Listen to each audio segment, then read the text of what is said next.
Bien, jóvenes, buenos días. Un momentito para...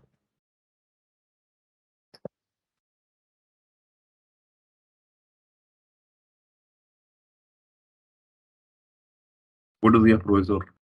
Sí, vamos a subir la diapositiva. Un momentito, por favor.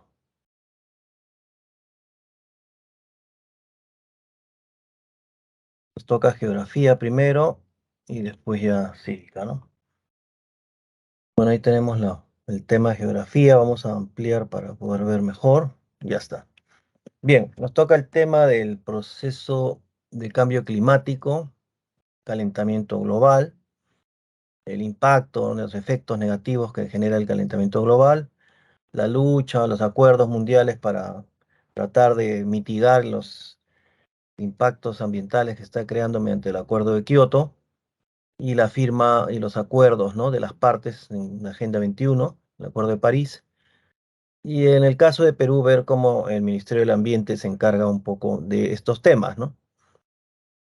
Ante todo hay que tener presente que el calentamiento global se da en la atmósfera, ¿no?, que es un aumento de la temperatura, pues, en la atmósfera y en los océanos, ¿no?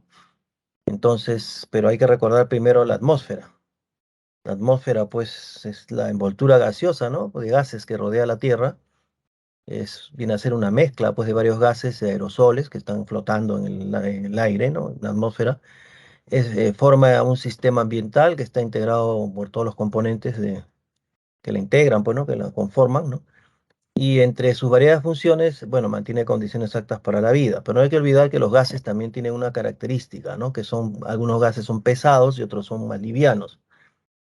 Entonces tenemos, por ejemplo, en el caso del nitrógeno y oxígeno, tenemos que son los gases que están en la troposfera, que es donde nos encontramos nosotros, porque la atmósfera se divide en capas, ¿no? Desde la superficie de la Tierra, donde estamos, se llama troposfera, luego viene la estratosfera, donde está la capa de ozono, luego viene la mesósfera, la termósfera y finalmente la exósfera, ¿no? Em, entonces, la termósfera también se le conoce a veces como ionosfera, ¿no? También tenemos que pensar de que estos gases pesados se concentran por la acción de la fuerza de la gravedad cerca de la superficie de la Tierra, o sea, en la troposfera, y son el oxígeno y el nitrógeno, ¿no? En cambio, los gases más livianos, como el hidrógeno y el helio, se encuentran en las capas más superiores, casi hacia el espacio, ¿no? La mesósfera, termósfera, ¿no? La termósfera, sobre todo. Entonces tenemos de que de estos gases que tenemos en la troposfera, donde nos encontramos nosotros, lo ven allí ustedes, el oxígeno es el que se encuentra en 20,946% y el nitrógeno en mayor cantidad, ¿no? 78,084%. El resto que queda, que es menos de 1%, 0,97, son otros gases, ¿no? Entre ellos vamos a encontrar los gases, pues, invernadero, ¿no? También. Ahora, la atmósfera pues tiene un papel muy importante, ¿no? En el sentido de que regula la temperatura de la Tierra, mejor dicho, dentro de la atmósfera, ¿no? Es como, por lo que se menciona, un efecto invernadero. O sea, en efecto invernadero es como que hay una temperatura ambiental generado y mantenido por la atmósfera, por los gases de la atmósfera, ¿no? Eso siempre ha habido, un efecto invernadero natural, ¿no? Natural, quiere decir que sea regulado solo por la propia naturaleza y las fuerzas geológicas y la estructura y características naturales de la Tierra. Pero ahora se está hablando de un efecto invernadero antropogénico, quiere decir, este, generado por el hombre, ¿no? Porque antropo es hombre, ¿no? Y genos viene de origen. Entonces es un efecto antropogénico. Eso ya es lo que se está discutiendo y se mantiene la posición mayoritaria de que las actividades económicas del ser humano a partir sobre todo de la revolución industrial, donde se genera mucho más gases, humos tóxicos por las fábricas, sobre todo el dióxido de carbono, el CO2, es lo que estaría pues generando este desequilibrio, ¿no? Esta anomalía, esta irregularidad, ¿no?, de aumento del dióxido de carbono, que es un gas efecto invernadero en el sentido de que el dióxido de carbono o CO2 retiene calor, ¿no? Eso se le llama gases de efecto invernadero porque son gases que tienen la capacidad de retener calor, de elevar la temperatura. eso estaría pasando entonces, y por eso se discute mucho y se habla y se afirma, ¿no? Aunque siempre hay otro grupo de científicos que dicen que no, pero la mayoría afirma de que es indiscutible que el aumento del CO2 se ha producido en forma un aumento muy anómalo, muy irregular, muy rápido a partir de la revolución industrial, ¿no? Entonces, también hay otros gases de efecto invernadero naturales, ¿no? Que están en proporciones naturales, como son el vapor de agua, por ejemplo, ¿no? La atmósfera, la humedad. Recuerden ustedes el ciclo hidrológico, ¿no? Evaporación por la radiación solar, la humedad ambiental, el agua también bajo gotitas de agua, digamos, en la atmósfera, la humedad en las nubes también retiene calor. Eso es natural. Pero el asunto no es tanto que haya aumentado el vapor de agua, lo que ha aumentado es el dióxido de carbono, ¿no? El CO2. Ese es el que está generando un aumento de la temperatura o calentamiento global. Y además el planeta Tierra, como todo sistema, porque se concibe de que la ciencia concibe o entiende de que la naturaleza y todo lo que existe en la realidad es una especie de expresión de la relación entre subsistemas y un sistema mayor. Entonces la Tierra misma, ¿no? Tiene un balance energético, digamos, entre esta relación que existe, una relación natural, por supuesto, entre la radiación solar y la radiación emitida por la Tierra, porque la Tierra también emite radiación, no olviden, o calor, también energía calorífera, por ejemplo, o calorífica, perdón, por ejemplo, los volcanes, las fuentes termales, ¿no? También emiten calor, o sea que hay una relación, una especie de equilibrio energético natural. Pero eso se ha ido alterando, vuelvo a repetir, por el aumento anómalo irregular del CO2. Entonces, el aumento en la troposfera, los gases de efecto invernadero antropogénico, son los que se entiende han incrementado la capacidad para absorber ondas infrarrojas, porque los rayos solares o la radiación solar está compuesta de diversos rayos solares, entre ellos los rayos infrarrojos, que son los que al reflejarse sobre la superficie de la Tierra liberan calor también. Y también, por supuesto, otros rayos que vienen, los rayos ultravioleta, también están dentro del paquete, por así de rayos que componen la radiación solar. Y los rayos ultravioleta generan el ozono, ¿no? La capa de ozono, que nos protege también de la caída directa de esta radiación ultravioleta, ¿no? Estos rayos ultravioleta. Curiosamente, los mismos rayos ultravioleta generan la capa de ozono. Y ahora que también nuestras actividades económicas y sobre todo la producción de gases, de químicos como el cloro, el CFC, clorofluorocarbono, que emitimos por las industrias y productos que utilizamos, han generado problemas en la capa de ozono también. Eso le llaman los agujeros de la capa de ozono, que también vamos a ver un poco. Bueno, estos gases termorreguladores o que regulan la temperatura de la Tierra son el vapor de agua principalmente y el dióxido de carbono CO2. Durante el día, pues, la radiación, la absorción, o durante el día, digamos, se absorbe radiación solar, ¿no? Y en la noche esa radiación que ha reflejado en la superficie terrestre irradia calor. Y eso evita que la Tierra tenga, pues, contrastes drásticos de temperatura entre el día y la noche, ¿no? O sea, no es que en el día tengamos como otros planetas del sistema, como Mercurio, etcétera, que no tienen atmósfera, entonces en el día, pues, la radiación solar es extrema y en la noche, cuando es noche en ese sector del planeta, las temperaturas bajas es extrema también bajo cero. Por lo tanto, son condiciones de temperatura imposibles que generen pues la vida, ¿no? En cambio, en el planeta Tierra se han dado curiosamente pues estas circunstancias naturales que han generado que la atmósfera promueva o, digamos, origine una temperatura ambiental natural que ha generado las condiciones para el desarrollo de la vida. Entonces, la atmósfera cumple un gran papel, pues, para las temperaturas que vivimos, ¿no? Si no, ¿cómo sería? O como dice aquí, pues, tendríamos temperaturas contrastantes y muy adversas para el desarrollo de la vida.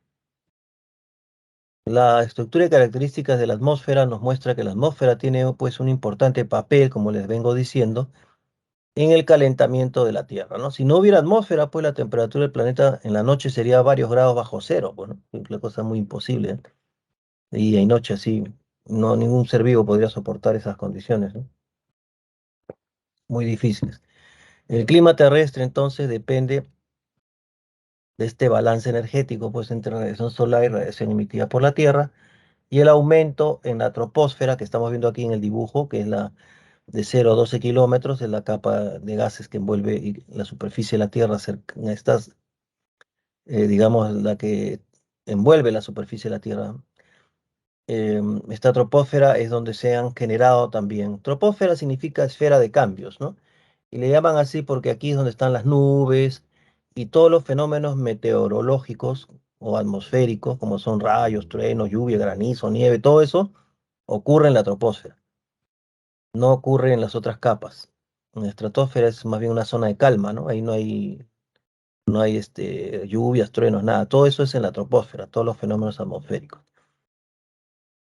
Pero el aumento en la troposfera, como dice aquí, de los gases de efecto invernadero como el CO2, han incrementado su capacidad de absorber ondas infrarrojas que vienen con la radiación solar, que son las que liberan calor y genera la elevación de las temperaturas.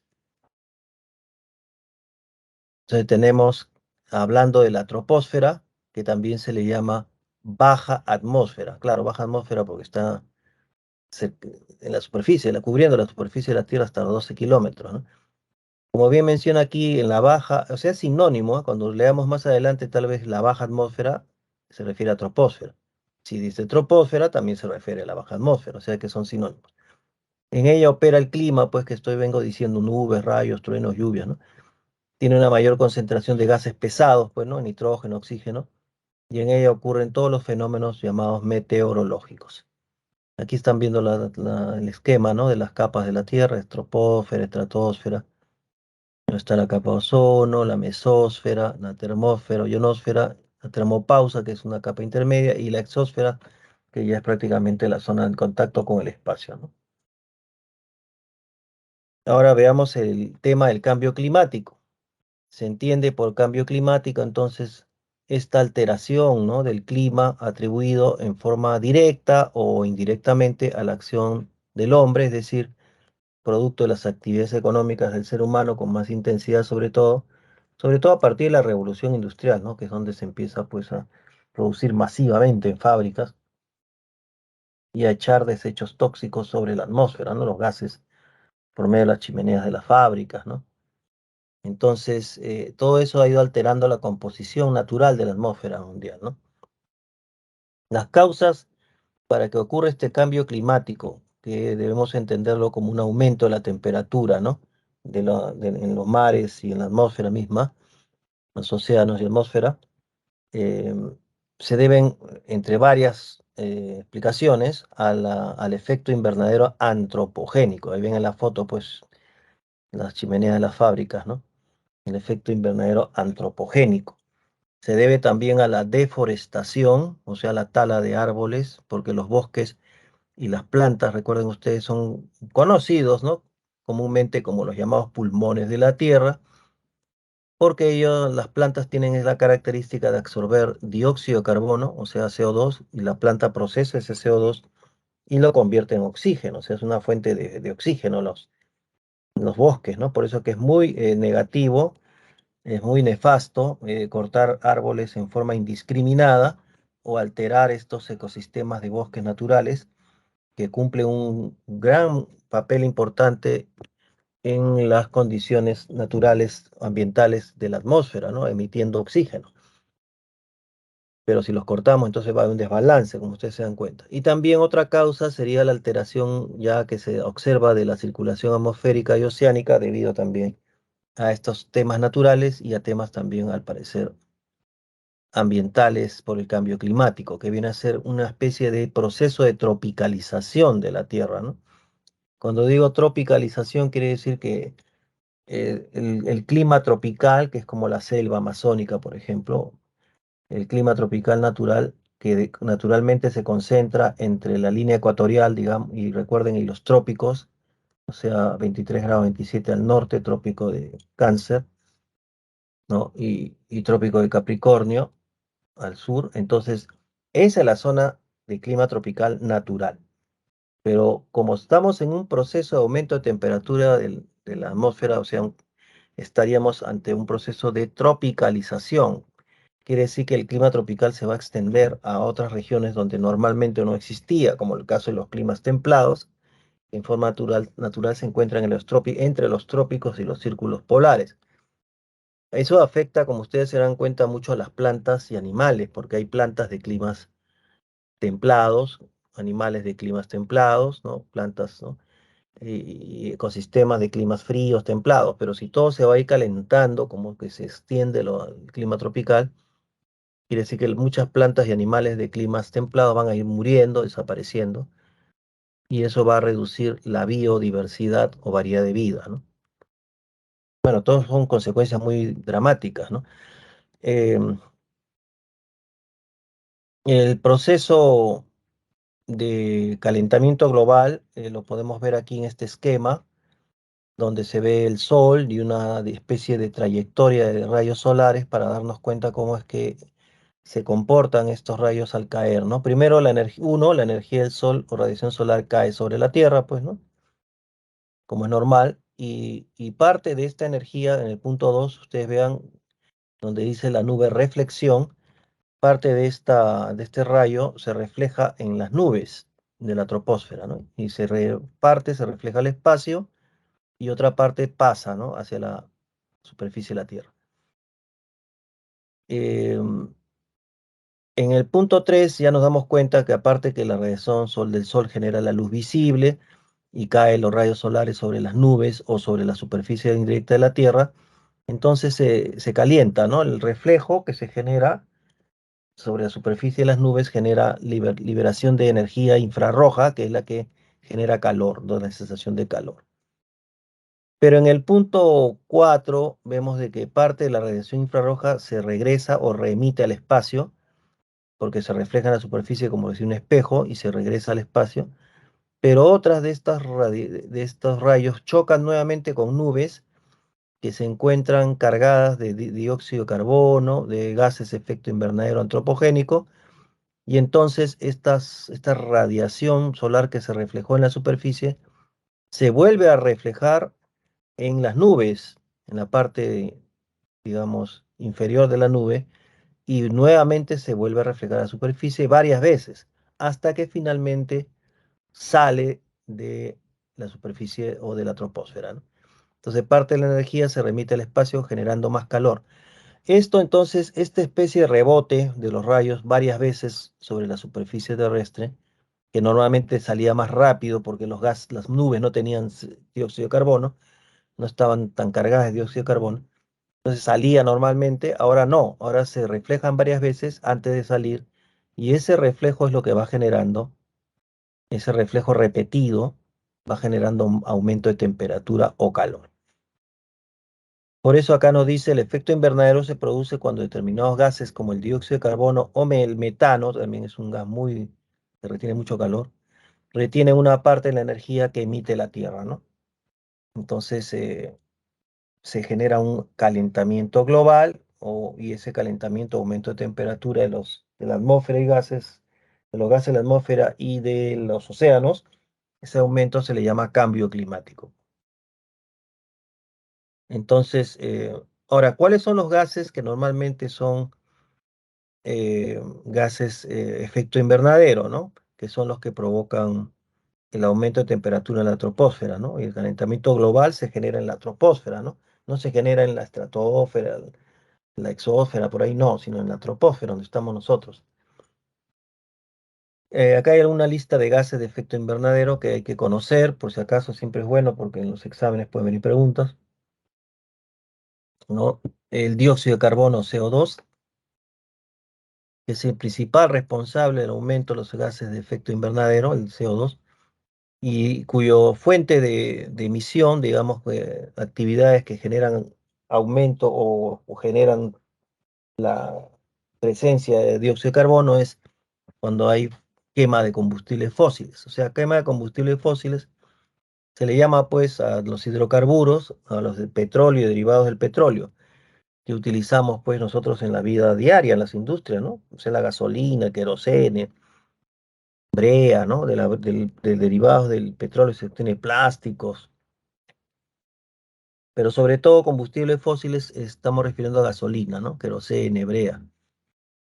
Al quemar gasolina, ustedes saben que la gasolina fuente, pues, digamos, es la que genera, pues, componente especial importante para todos los automóviles, un montón de máquinas, ¿no? Y entonces, esa quema de combustibles fósiles o hidrocarburos genera CO2, ¿no? Y por eso que ha aumentado el CO2 con la revolución, desde la revolución industrial. También tenemos el gas metano, CH4, ¿no? Gas metano, que es un componente natural, de gas natural, que se genera por la descomposición de materia orgánica. Por eso que la materia orgánica cuando digamos, genera un olor fétido, ¿no?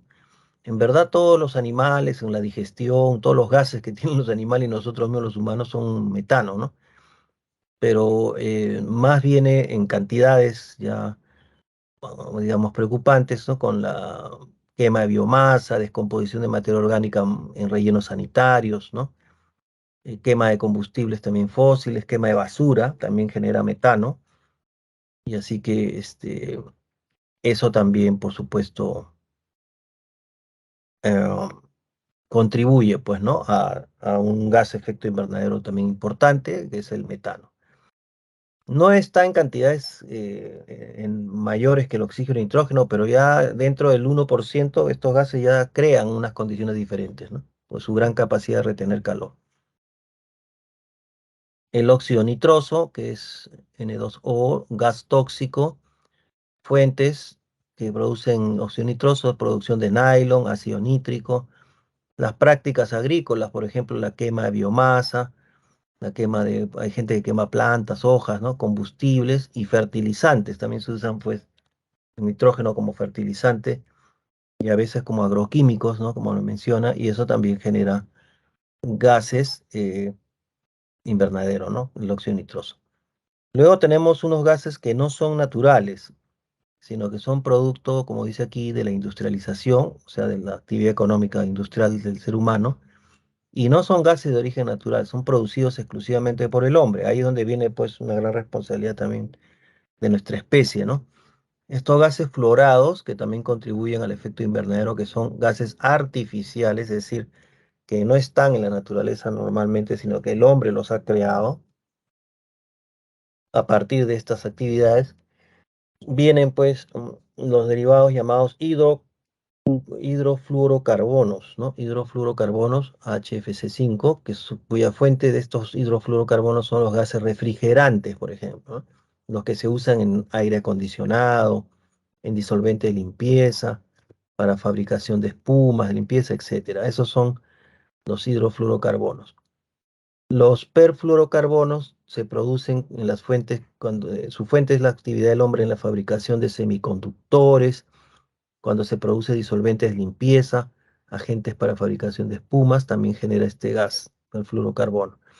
El hexafluoruro de azufre, las fuentes se originan por aislantes dieléctricos, cuando se utilizan transformadores e interruptores de redes de distribución eléctrica, y la producción de magnesio y aluminio. Y trifluoruro de carbono, perdón, de nitrógeno, se utiliza, incluso se produce cuando utilizamos pantallas planas de cristal líquido, ¿no? Que eran antiguas, ¿no?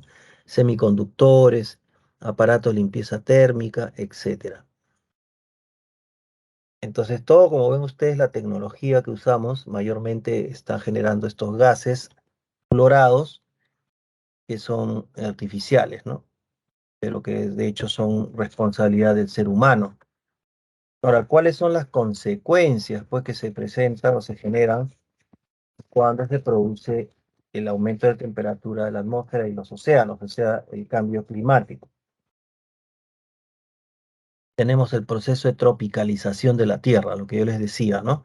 Que el clima tropical se va extendiendo a otros lugares del mundo, ¿no? Que no eran normalmente clima tropical, como decir el clima templado, es decir, Europa, Canadá, Estados Unidos, ¿no? O sea, se va extendiendo este clima tropical. Por eso dice tropicalización de la Tierra. Adelgazamiento de los casquetes polares, es decir, los polos se están derritiendo y con ello se afecta mucho la ecología, ¿no? De la zona. Olas de calor en verano, por ejemplo, ese aumento pues, de calor en Europa es mucho más fuerte el verano, ¿no? que aquí en Sudamérica, al menos en Lima. En Europa llegan 40 grados a veces en el verano. Nosotros acá estamos en 29, 28, ya estamos sufriendo, ¿no? Pero ahí es peor. Las sequías también se producen estas anomalías climáticas, como son el fenómeno del Niño, por ejemplo, se pueden incrementar estos procesos, o se pueden hacer más frecuentes, mientras en algunos lugares, por ejemplo, hay muchas sequías, en otros a veces hay exceso de lluvias. También el derretimiento de los nevados y glaciares, eso está provocando que muchas de las cordilleras del mundo que eran con nevados empiezan a reducir. Y por eso, por ejemplo, en el caso de Perú, la cordillera Blanca, ¿no? Que tiene su nombre Blanca por los nevados, los glaciares, ahora se está reduciendo, ¿no? La cantidad de área de glaciares y nevados se está reduciendo, con lo cual se calcula que la cordillera Blanca, algunos años, unas décadas más, va a desaparecer, o sea, ya no va a haber cordillera Blanca. Eso también es eh, importante notar, ¿no? Que son consecuencias que lentamente se van manifestando. Ahora, por supuesto, en esta foto que dice migración de fauna, vemos un oso polar que tiene su pelambre blanco, pues, con blanquecino. El asunto es que como ya se está calentando los polos, también está aumentando la temperatura, entonces los animales de climas fríos empiezan a sentirse, pues, incómodos o fuera de sus hábitats normales, ¿no? De sus condiciones ambientales. Entonces, mucha fauna a veces migra buscando zonas otra vez favorables a la especie en donde ellos han, pues, se han reproducido, tienen sus hábitats, se han alterado, ¿no? Con esto, aumento de temperatura. También tenemos incendios forestales, porque como hay sequías, a veces es muy fácil que se produzcan incendios en zonas donde las hierbas, los pajonales están secos. El adelgazamiento de la capa de ozono también es otra cosa preocupante, porque la capa de ozono que está en la estratosfera nos protege de la caída directa de los rayos solares. Entonces, si se van produciendo espacios o agujeros, como dicen en la capa de ozono, y esos agujeros es porque el ozono, cuya fórmula es una molécula, ¿no? De compuesta de tres átomos de oxígeno, o sea, O3, se descompone las moléculas de ozono, se liberan tres átomos libres de oxígeno, entonces ya no hay ozono en ese sector y se genera un agujero, los rayos solares caen directamente, entonces, y producen enfermedades, en el caso del ser humano y en las plantas también se ven afectadas. O sea, es un problema, ¿no? Ambiental tremendo. También hay zonas donde aumenta la mayor desertificación, o sea, la escasez de lluvias. Con eso mueren las plantas también. Menor rendimiento agrícola también, porque esto genera alteración del medio ambiente, la temperatura de muchas plantas, y entonces se está perdiendo cosechas. Elevación del nivel de los océanos, claro, si se está derritiendo los polos, se derrite el hielo, entonces agua, ¿a dónde va? Va a aumentar el volumen de agua de los océanos. Cuando aumenta el volumen de agua de los océanos, quiere decir que las playas se van acortando, el mar va invadiendo las costas lentamente, se va acortando las playas, ¿no? Eso también es otro problema, sobre todo para las poblaciones costeras, ¿no? Que viven en las zonas de playa, ¿no? Mayores precipitaciones o mayores lluvias, ¿no? También se ve, eso también genera pues problemas no solamente económicos, sino también de infraestructura, etcétera, ¿no? Hay un menor rendimiento agrícola también porque se va perdiendo pues, la capacidad de las plantas de reproducirse en mejores condiciones. Bueno, todo eso, como ven, es un problema mundial, ¿no? Y sobre esa preocupación ambiental mundial, que ya pues es evidente que está amenazando el equilibrio ambiental natural, entonces ya vamos viendo, por ejemplo, de que todos estos problemas, incluso lo que he mencionado, de que hay agujeros en la capa de ozono, hay noticias, ¿no? De que en Perú, por ejemplo, en Lima, Arequipa, Piura, Huancayo y otras ciudades tienen niveles muy altos de radiación ultravioleta, ¿no? Que genera, pues, estos problemas, vamos a ver, afecta la visión del hombre, cataratas, genera, pues, cáncer a la piel muchas veces, ¿no?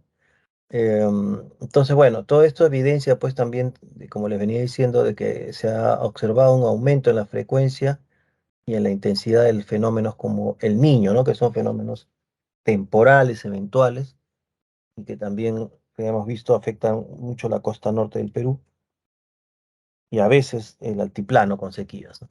La costa norte con fuertes lluvias. Pero ¿qué se está haciendo a nivel de Naciones Unidas, por ejemplo?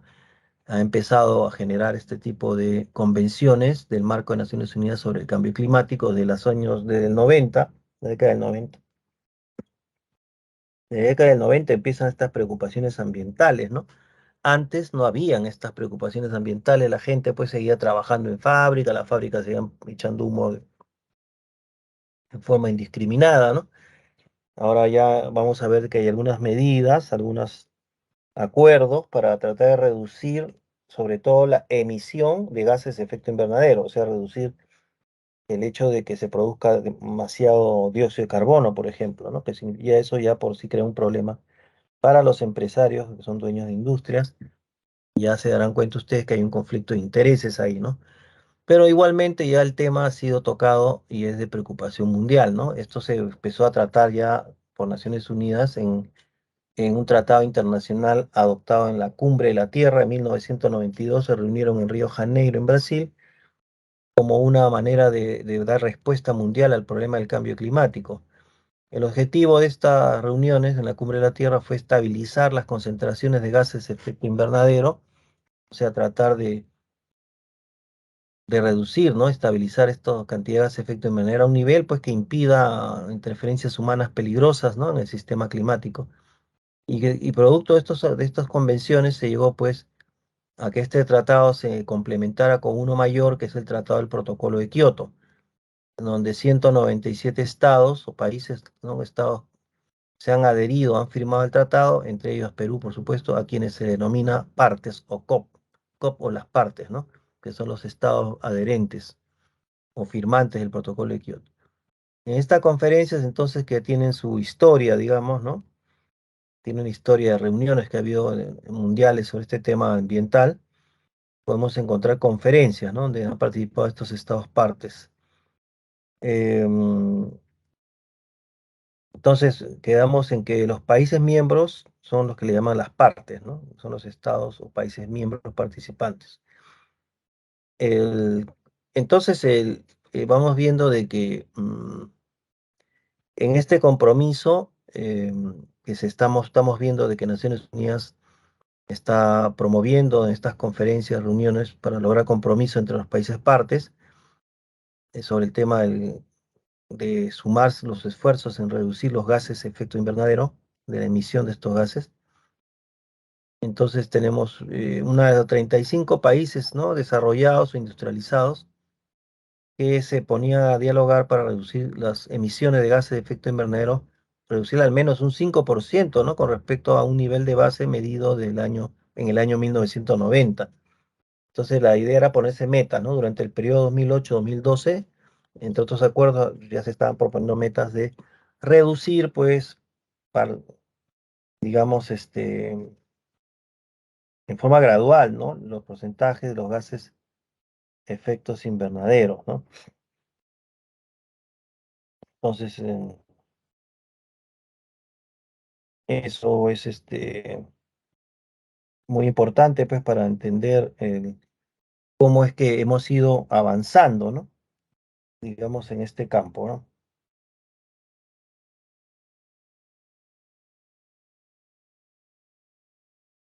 Am, entonces, el término, acá también hay que ver que se han ido generando nuevos conceptos, ¿no? Para hablar de estos temas. Por ejemplo, en el caso del término sumidero, ¿no? Sumidero, que según la Convención del Marco de Naciones Unidas sobre el Cambio Climático, se define como cualquier proceso, ¿no? Actividad o mecanismo que absorbe o remueve un gas de efecto invernadero, ¿no? Un aerosol o puede remover o cualquier situación o precursión de un gas de efecto invernadero en la atmósfera. Por eso le dicen a los bosques sumideros de carbono, por ejemplo, ¿no?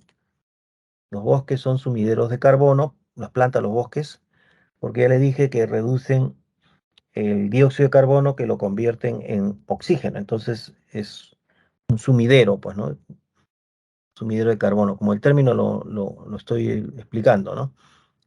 El término sumidero es cualquier proceso, actividad o mecanismo que absorbe o remueve un gas de efecto invernadero, ¿no? O sea, en este caso, las plantas, los bosques. En la séptima conferencia de las partes de la Convención de Marco de Naciones Unidas, dentro de los llamados mecanismos de desarrollo limpio, se acordó la inclusión entonces de los sumideros, a través de los cuales los países desarrollados podrían pues compensar emisiones de gases de efecto invernadero con fijación de carbono en países no desarrollados mediante plantaciones forestales. O sea, la idea es promover los bosques. Sí, sí, pero también recordemos que los bosques tienen sus enemigos históricos, pues que son los humanos que se dedican a talar, ¿no? A cortar árboles para vender, para procesar la madera. Entonces, hay una especie de actividad económica forestal que es regulada y esa no es tanto el problema, porque en el caso del Perú, por ejemplo, no es que las empresas madereras o forestales en el Amazonas estén pues creando todo este perjuicio. Más o menos las empresas forestales aquí tienen una actividad que representa un 5%, ¿no? Del uso de las maderas que en ese sentido. El gran problema son los informales, como siempre, ¿no?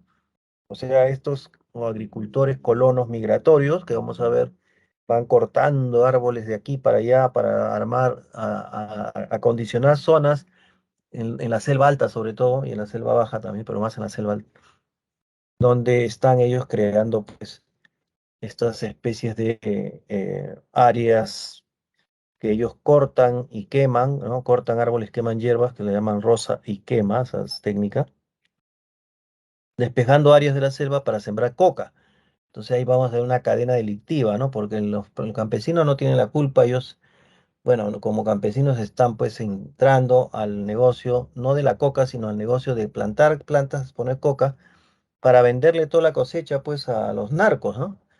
Los narcos promueven eso, entonces el agricultor dice, bueno, si voy a sembrar papas y no vendo todo, pero siembro coca y esto me compran todo, entonces él por ganar dinero lo hace. Y lo peor es que después que siembran en la selva 2 veces, ya las tierras se agotan, se fatigan, ellos ya no usan abono, nada, y se van y lo dejan así, en vez de plantar o reforestar. O sea, reforestar es plantar árboles donde antes había, ¿no? Y que lo habían cortado. Ellos no reforestan, se van y van dejando como desiertos, áreas desérticas en la selva. Eso ya está creciendo ya como un daño ambiental, pues, ¿no? Entonces, esta idea de mecanismo de desarrollo limpio también se acordó la inclusión de los sumideros, a través de los cuales los países desarrollados podrían compensar, es decir, dar dinero para el mantenimiento de los bosques naturales como la selva amazónica.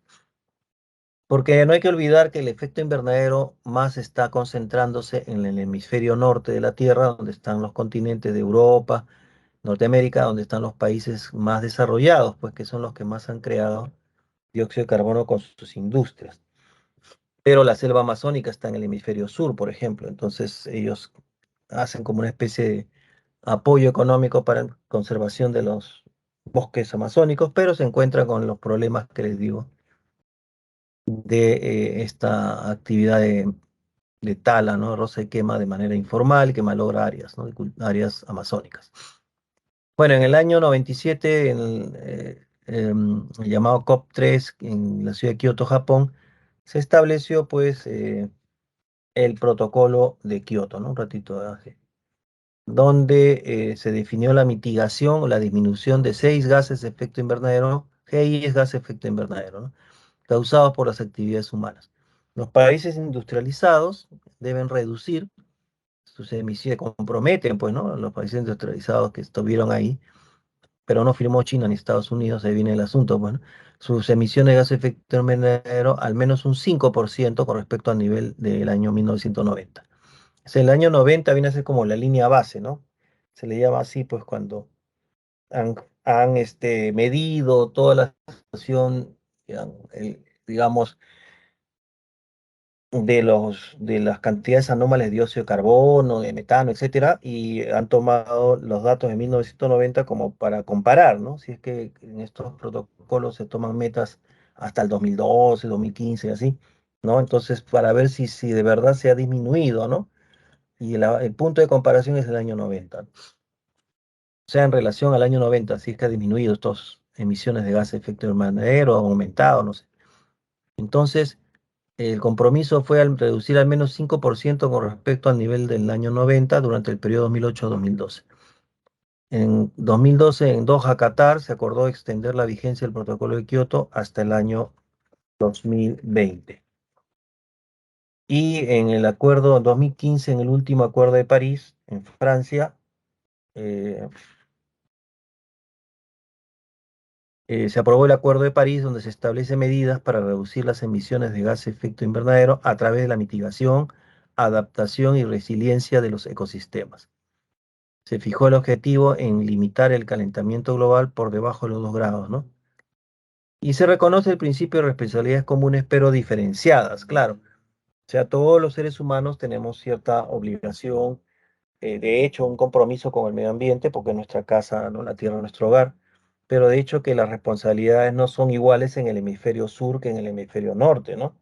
Porque en el hemisferio norte están todas las fábricas, todas las industrias que por más de 200 años pues, han estado echando CO2, gases de efecto invernadero a la atmósfera, contaminación, y así que las responsabilidades mayores son en el hemisferio norte, ¿no? Pero la responsabilidad común, igual todos los seres humanos tenemos que contribuir, ¿no? Ahora, la destrucción de la capa de ozono, ¿cómo se produce? Hace un momento mencioné que genera mucho problema a las plantas, a los animales, a los seres humanos, en los problemas de la visión. La capa de ozono es una zona de la atmósfera ubicada entre 20 y 30 kilómetros por encima de la superficie de la Tierra.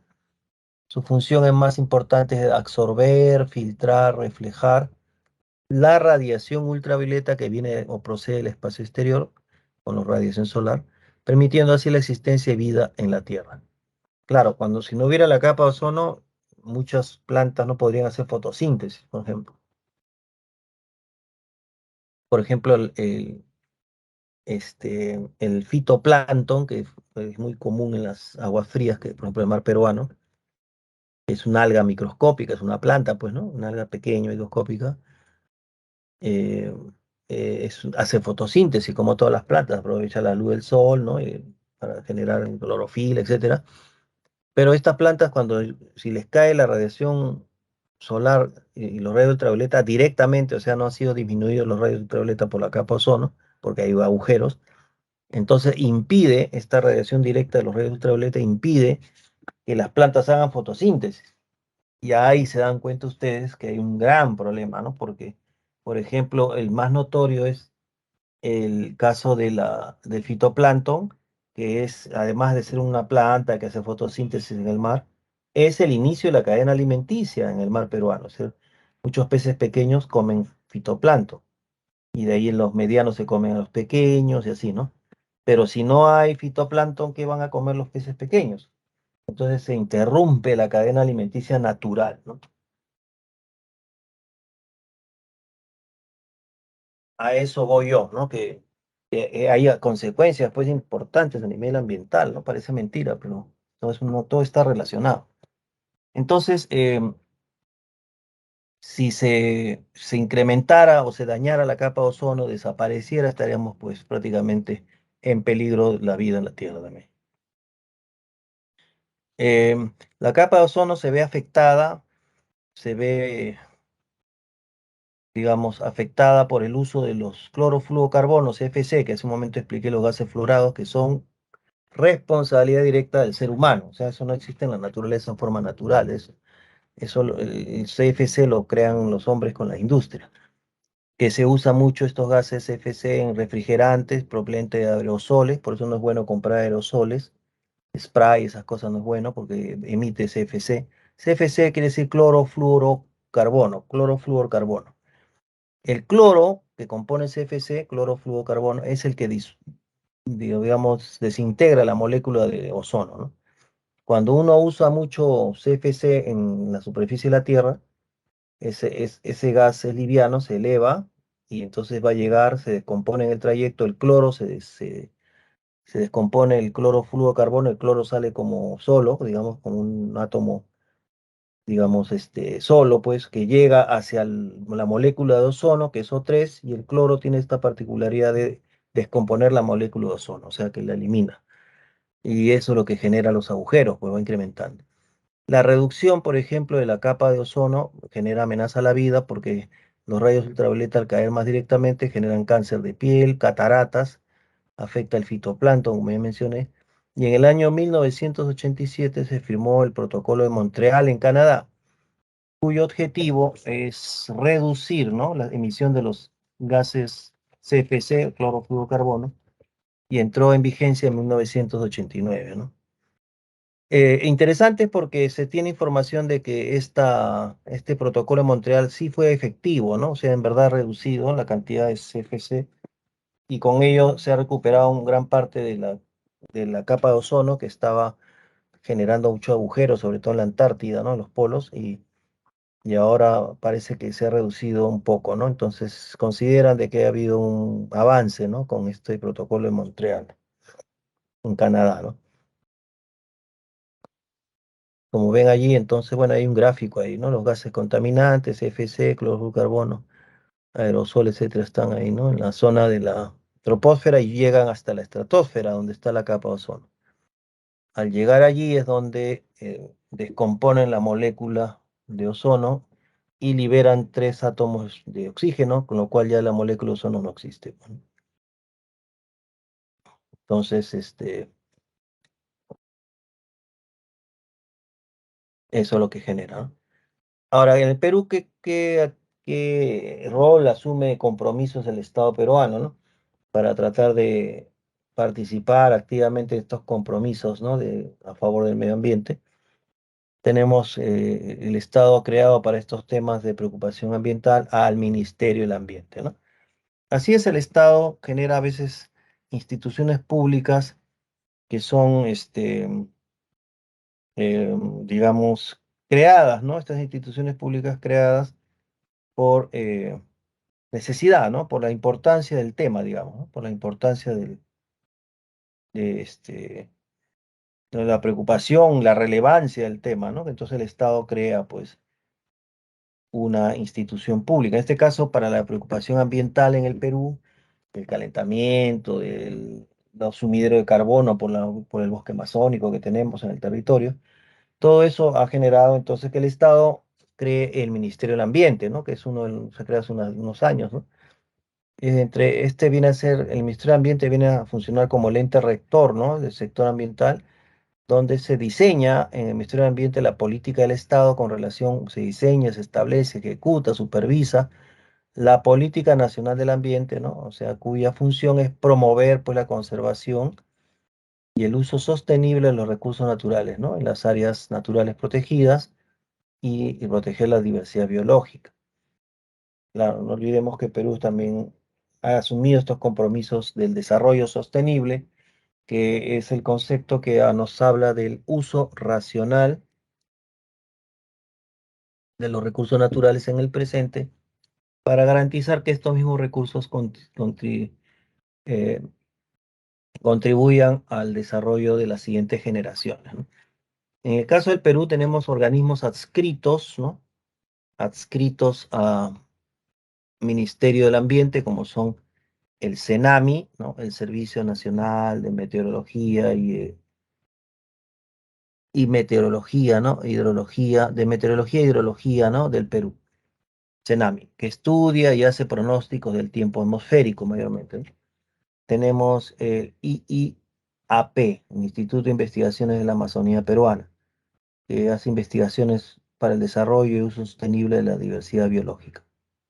El IGP, el Instituto Geofísico del Perú, que contribuye con la prevención y mitigación de terremotos, inundaciones, huaicos, sequías, etcétera, ¿no?, de desastres, ¿no?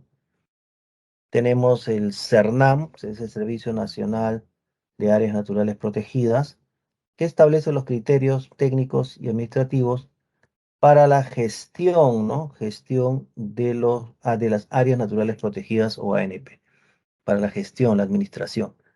Tenemos OEFA, que significa Organismo de Evaluación y Fiscalización Ambiental, OEFA, que fiscaliza, controla y sanciona en materia ambiental. También tenemos el Servicio Nacional de Certificación Ambiental para las inversiones, eh, digamos, sostenibles, ¿no? Por ejemplo, el SENACE.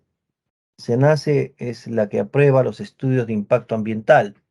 Por eso cuando existe una compañía minera, ¿no?, mayormente, que desea iniciar labores de explotación de un yacimiento mineral económico, tiene que presentar previamente un estudio de impacto ambiental y acreditar un fondo de dinero que será utilizado cuando la mina, estamos hablando de las minas formales, pues no estamos hablando de los mineros artesanales, eso es un Perú, pues eso sí, eso es informalidad, eso es otra cosa, ¿no? Estamos hablando de las grandes mineras que tienen compromisos con el Estado, ¿no? Entonces, da un dinero, pues, para la compañía siempre.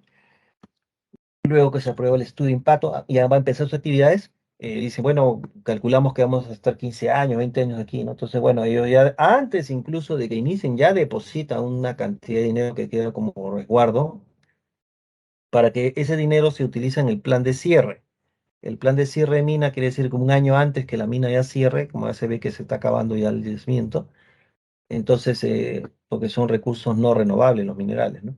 Entonces, lo que hace es echar mano de este dinero depositado en forma de garantía ambiental por el plan de cierre, y ese dinero se usa para remediar el medio ambiente. Remediar quiere decir que tratan de restaurar, mejorar el ambiente y dejarlo casi, casi como lo encontraron antes de empezar las labores mineras. O sea que ese plan de cierre es prácticamente una restauración ambiental, ¿no? Es un dinero para esa actividad. En el Instituto de Investigación también de Glaciares y Ecosistemas de Montaña, INAIGEM, es la autoridad máxima, ¿no? En la investigación científica de los ecosistemas glaciares, ¿no? Bien, tenemos las preguntas, pueden copiar las respuestas, por favor. 1C de casa, 2B de botella, 3B de botella, 4A de avión. Ahorita vamos a ver si hay preguntas también, pero primero copien las respuestas.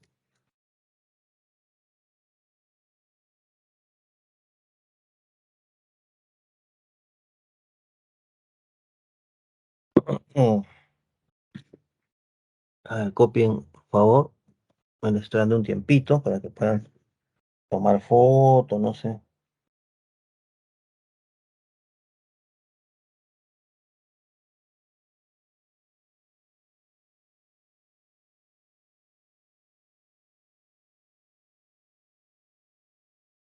Bien, no sé si ya copiaron.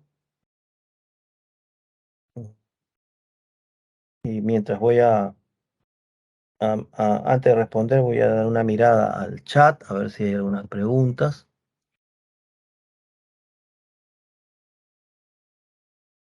Un momentito, ¿verdad?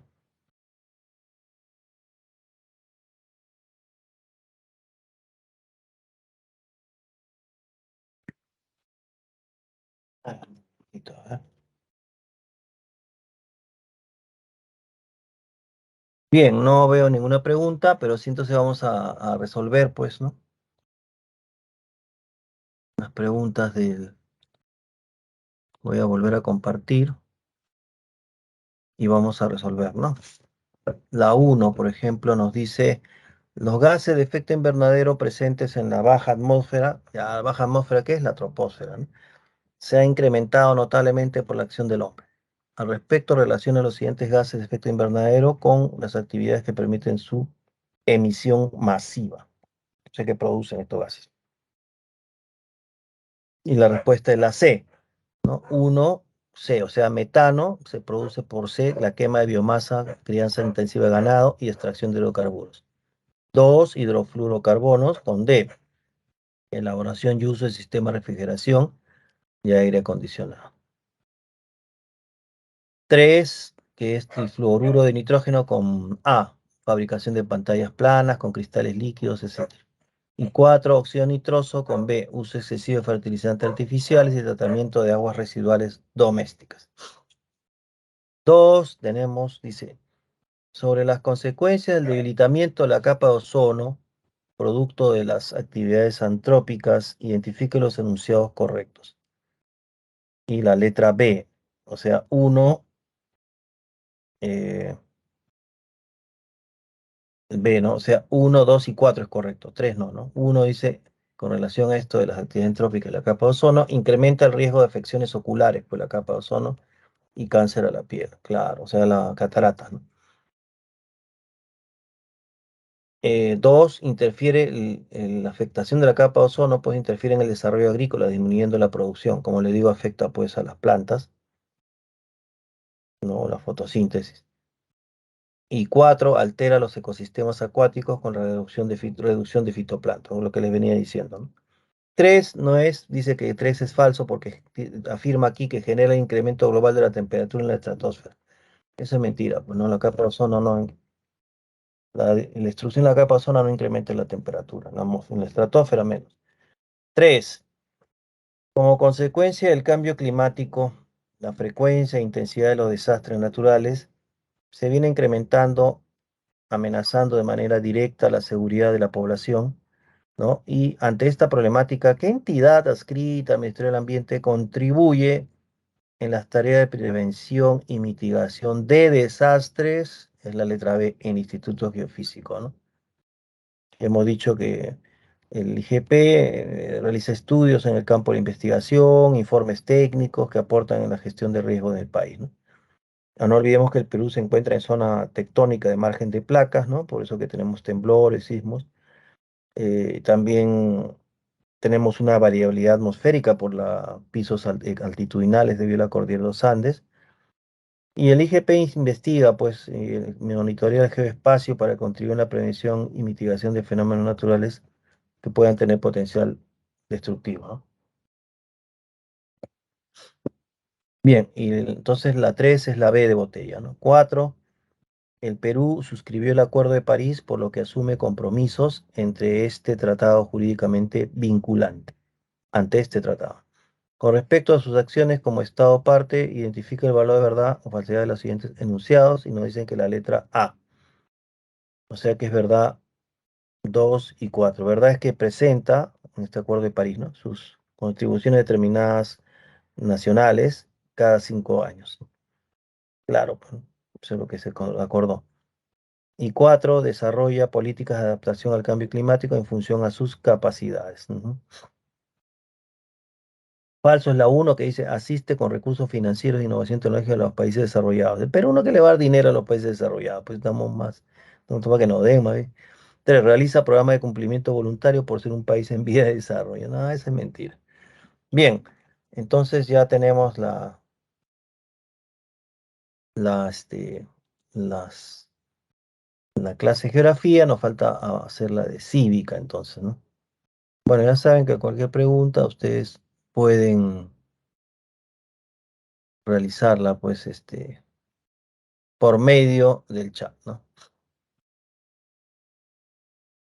Bien, vamos a compartir el otro tema, pues, que nos toca, que es, como siempre, hablar de otra cosa totalmente diferente, en este caso, de cívica, ¿no? De educación cívica. Y ahí vamos a ver ahora el tema de valoración, conservación y defensa del patrimonio cultural. Tiene que ver un poco con este tema que hemos estado viendo, ¿no? Y el patrimonio cultural y natural, ¿no? El concepto de patrimonio nacional y mundial.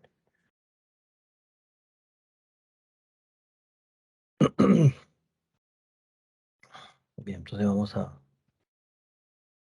a ver qué cosa es este patrimonio. Bueno, patrimonio viene de pater, ¿no? De patria. De patria, patria viene de pater, o sea, la familia, lo que te dejan tus ancestros, ¿no? Lo que heredamos de los habitantes anteriores, ¿no? Las generaciones previas. El patrimonio de la nación es lo que hemos heredado, pues, de nuestros antepasados. Puede ser, de hecho, un patrimonio natural y un patrimonio cultural, como tenemos, ¿no? Ahí en el ejemplo se ve, pues, la Reserva Nacional de Paracas, que es parte del territorio peruano, y cultural, por ejemplo, el Monasterio de Santa Catalina, etcétera, ¿no? Por parte de la historia del país, ¿no? Y tenemos el patrimonio de la humanidad, que puede ser cultural, natural y mixto, ¿no? Ahora vamos a ver con más detalles, ¿no? Cultural puede ser la ciudad del Cusco, como ejemplo, ¿no? Natural, Parque Nacional del Manu, con toda su diversidad, ¿no? Biológica. Y mixto el santuario histórico Machu Picchu, ¿no? Porque aparte del paisaje natural, ahí hay una construcción inca, ¿no? ¿Qué cosa es patrimonio? Entonces dijimos es la nación, ¿no? O el patrimonio de una nación, mejor dicho, es la herencia, ¿no? El patrimonio es la herencia que recibimos de bienes materiales y inmateriales que nuestros padres y antepasados nos han dejado, ¿no? A lo largo de la historia. Y está constituido por el territorio que lo ocupa, por su flora y fauna, y por todas las creaciones de las personas que la han habitado, ¿no? A través de la historia. Sus instituciones, su lenguaje, su cultura material. Se trata de bienes que nos ayudan a forjar una identidad como nación. El patrimonio cultural, por ejemplo, acá vemos, ¿no? Patrimonio de la nación, los bienes materiales y inmateriales que nuestros padres y antepasados nos han heredado, ¿no? Se puede dividir en patrimonio cultural y patrimonio natural, ¿no?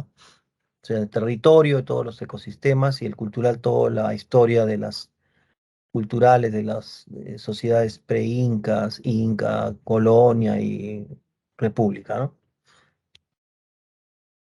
Ahora, para eso el Estado legisla, o sea, tiene una ley del patrimonio cultural número 28296, donde podemos ver que se define, ¿no? Según la ley, ¿no? Del patrimonio cultural se define que es toda, ¿qué cosa es patrimonio cultural? Toda manifestación de que el ser humano, material o inmaterial, que por su valor y significado sea expresamente declarado como tal, o sobre que exista la presunción legal de serlo, ¿no? De tal manera que ahora, con esta nueva ley, estos bienes, se entiende que hemos recibido, pues, ¿no? De nuestros antepasados, y ahora tienen la condición de propiedad pública, ¿no? O privada, con las condiciones o limitaciones que le establece la ley. Entonces, el patrimonio cultural posee un valor, ¿no? Que puede ser, según la ley que se ha corregido, ¿no? Bueno, gracias a Dios, un valor arqueológico, histórico, social, antropológico, tradicional, religioso, etnológico, científico, tecnológico o intelectual. Antes, hace un tiempo nomás, el año pasado creo, todavía cuando salió recién esta ley, cometieron el error, como siempre, la gente burra, pues no, porque siempre hay gente que habla cosas que no le, o gente en el Estado que no sabe bien algunas cosas y ha sido tontería. De abogados, no sé quiénes habrían desarrollado esta ley anterior y habían puesto como valor de patrimonio cultural a los fósiles, o sea, paleontología. Cuando los fósiles no son formados por el hombre, pues los fósiles son procesos naturales que han reemplazado con materia inorgánica, la materia orgánica de las partes duras de animales prehistóricos, pues animales muy antiguos, ¿no? De fósiles de moluscos, bivalvos, de plantas, incluso huellas, todo.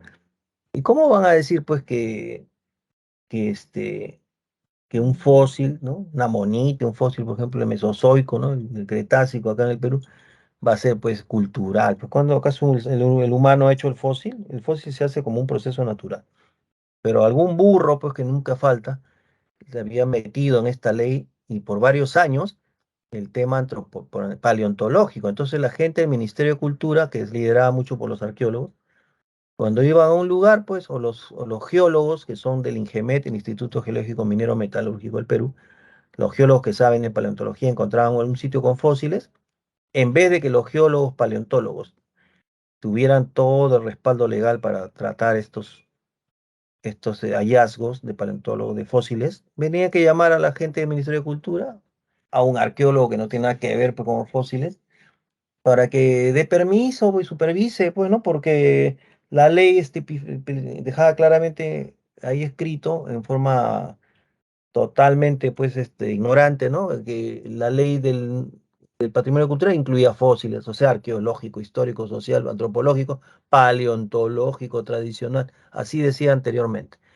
Se ha tenido que luchar desde los geólogos de Ingemet, sobre todo los geólogos de San Marcos, que trabajan en Ingemet, han tenido que luchar hasta en el Congreso, han tenido que ir a demostrar pues que esa ley tenía esa parte que estaba fallida, equivocada, ¿no? De poner fósiles dentro del patrimonio cultural y que devuelvan la autoridad del INGEMET, de los geólogos, paleontólogos, para que el patrimonio paleontológico sea administrado por esta entidad del Estado, donde está pues la gente especialista, pues adecuada, ¿no? Que son los paleontólogos. Así que después ya, menos mal, el año pasado ya recién han modificado y por eso que ustedes ven esta nueva ley donde le han sacado la parte paleontológica, como debió ser. tecnológico, etnológico, religioso, intelectual, todo eso es patrimonio cultural. Patrimonio cultural se entiende como un legado constituido por los bienes tangibles e intangibles. Tangibles es lo que lo podemos tocar, ¿no? Intangibles es lo que conocemos, pero no podemos tocarlo porque son herencias culturales inmateriales, ¿sí? ¿No? O sea, conocimientos sobre todo, ¿no? O tradiciones, prácticas.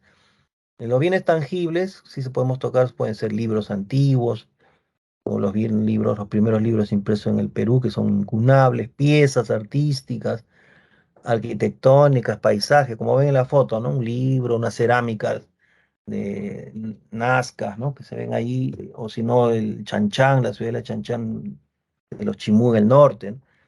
Y los intangibles son la lengua, pues, ¿quién va a agarrar las lenguas? Pues el idioma, nadie puede agarrar un idioma, no lo practica, ¿no? La religión, las creencias, tampoco nadie, no es material agarrar una creencia, ¿no?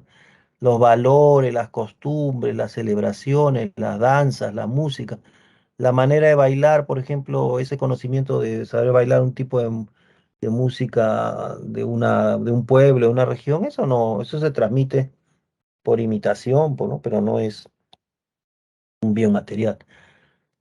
Entonces la música tampoco, ¿no? Los instrumentos sí, pero la música, el instrumento está ahí, pero si no le tocas la música que tú sabes, que es lo que la hace valiosa culturalmente, ¿no? La música. Eso es intangible. Por ahí se ven en la foto unas danzas, la procesión de los Milagros, danzantes de tijera, creo que son que se ven ahí, ¿no? Nos dice también en la separata, ¿no? Que según la UNESCO, que UNESCO es la organización son las siglas en inglés, ¿no? En inglés son las siglas de Organización de Naciones Unidas para la Educación, Ciencia y Cultura, ¿no? Eso significa UNESCO. La cultura es el conjunto de los rasgos distintivos, pues, espirituales, materiales, intelectuales y afectivos que caracterizan a una sociedad, ¿no? O a un grupo social y que abarcan, además de las artes y las letras, los modos de vida, las maneras de vivir juntos, los estilos, ¿no? De vida, los sistemas de valores, qué es lo que es bueno, malo, ¿no? Las tradiciones y las creencias. Ahora veamos las categorías del patrimonio cultural. Nuestro patrimonio, pues, es muy vasto, diverso, ¿no? El Perú es el país que tiene mayor, creo, patrimonio cultural de toda Sudamérica, ¿no? Claro, porque acá ha habido sociedades muy importantes, ¿no? Pre-incas y incas, ¿no? Hasta en el virreinato éramos más importantes casi 200 años, ¿no? Durante el siglo XVI, XVII, ¿no? Hemos sido, el virreinato del Perú era pues de Panamá hasta el extremo sur de Argentina, Chile, ¿no? Todo era Perú en realidad. Entonces, Perú tiene una gran historia, ¿no? Realmente da mucha pena que estemos como estamos porque me parece que no tuviéramos la capacidad de unirnos por un desarrollo nacional, ¿no? Entonces estamos pues desunidos, ¿no? Cuando tenemos muchas razones, sobre todo culturales, para estar unidos, con una gran historia, ¿no? Nuestro patrimonio, entonces, em, entre las categorías, ¿no? Dice, es muy vasto, hay que protegerlo, hay patrimonio mueble e inmueble. Mueble le dicen a lo que se puede mover, por ejemplo, una cerámica, ¿no? Un instrumento se puede mover. Inmueble es lo que no podemos mover, por ejemplo, una ciudad, ¿no? Una iglesia, Machu Picchu, mismo no lo podemos mover, ¿no? Entonces es inmueble. Se divide en dos grandes categorías: patrimonio arqueológico, que son básicamente los bienes provenientes de la época prehispánica, y el patrimonio histórico, que son aquellos fechados a partir de la llegada de los españoles. El Ministerio de Cultura distingue las siguientes categorías, ¿no? Categoría de patrimonio material inmueble y patrimonio mueble. Inmueble, como ven, dice ahí, se refiere a los bienes culturales que no pueden trasladarse y abarca tanto sitios arqueológicos como, por ejemplo, huacas, cementerios, templos, cuevas, andenes. Incluso abarca el patrimonio relacionado a la colonia y la república, o sea, el virreinato y república. Por eso ven ustedes ahí la foto, ¿no? El templo de las manos cruzadas en Cotox, por ejemplo. En la foto se ve la casona de San Marcos, esa foto que se ve. Pero el templo de las manos cruzadas es un Cotox, ese es inmueble, pues, ¿no? El santuario de la Virgen de Chapi en Arequipa, o en la casona de San Marcos mismo, que es de la colonia, ¿no? Entonces, Y ustedes ven ahí, ¿no? San Marcos, pues, es la primera universidad de América, ¿no? Eh, Tiene más de 450 años, pues, entonces, de hecho, que tenemos un gran patrimonio los sanmarquinos, ¿no? Cultural, me refiero, ¿no? Eh, bueno, es una total falta de respeto, como siempre les he dicho, ¿no? Y aprovecho un minutito para decirlo, que lo que está pasando actualmente de estar terruqueando, pues, ¿no? A los periodistas, estos malos periodistas y la derecha peruana, los empresarios que se mueren de miedo, pues, de perder sus empresas, ¿no? Y que tienen miedo al desbande, el desorden, porque lógicamente se afectan, pero no es para que estén diciendo, pues, terrucos a todo el mundo, ¿no? Ya a San Marcos, injustamente, muchos de estos irresponsables periodistas comienzan a difundir noticias de que hay gente del Movadef. O sea, ya empezó la campaña de terruqueo, no solo en San Marcos, en la Uni, la Agraria también son terrucos, en todas las nacionales, ¿no? Y los lindos, los limpios, los civilizados, los mejorcitos, todos son las privadas, ¿no? Esa ya es la típica campaña en contra de las universidades nacionales. Ustedes no crean nada de eso, ya les he dicho. No hay nada ahí de terruqueo, no hay nada de terrucos, nada de San Marcos, de eso, ¿no? Eso es un fantasma que, de los 80 que tampoco ni en los 80 hubo terroristas, porque yo estuve estudiando en los 80 yo nunca vi, pues, gente que se estuviera... Además que no tiene sentido, pues, porque ¿qué va a ser un terrorista en San Marcos? Dígame. Si los terroristas en los 80 ustedes por historia saben que volaban torres de alta tensión, iban al campo, atacaban con coche bomba. ¿Qué va a haber pues un samarquino que es un engreído estudiante que le está estudiando porque lo vivió su familia? ¿Qué cosa se va a meter pues acaso ha sufrido un montón como para ir con resentimiento a volar una torre de alta tensión? No, no había terroristas en San Marcos, era simpatizantes había, ¿no? Una cosa es que yo simpatice, pues es como decir yo simpatizo por, no sé, pues por, no sé, por un equipo de fútbol y no quiere decir que yo juego ahí, ¿no? Yo simpatizo nomás, pues. Ya había simpatizantes que no eran muchos tampoco. Si San Marcos tiene como 25.000 estudiantes, 50 o 100 que sean simpatizantes, no es nada, pues porcentualmente no es representativo. Pero sí eso los periodistas se encargaban de estar haciendo esas campañas, ¿no? Y ahora otra vez han empezado. O sea que ustedes tienen que estar alertas, que no dejarse engañar con esas campañas, porque no es cierto. Ya les he dicho eso, ¿no? Yo nunca fui terrorista, ni conocí a nadie terrorista de mis amigos, nada tampoco. Bueno, pero así son pues los periodistas, ya saben cómo mienten, ¿no? Dañan a las personas, la imagen.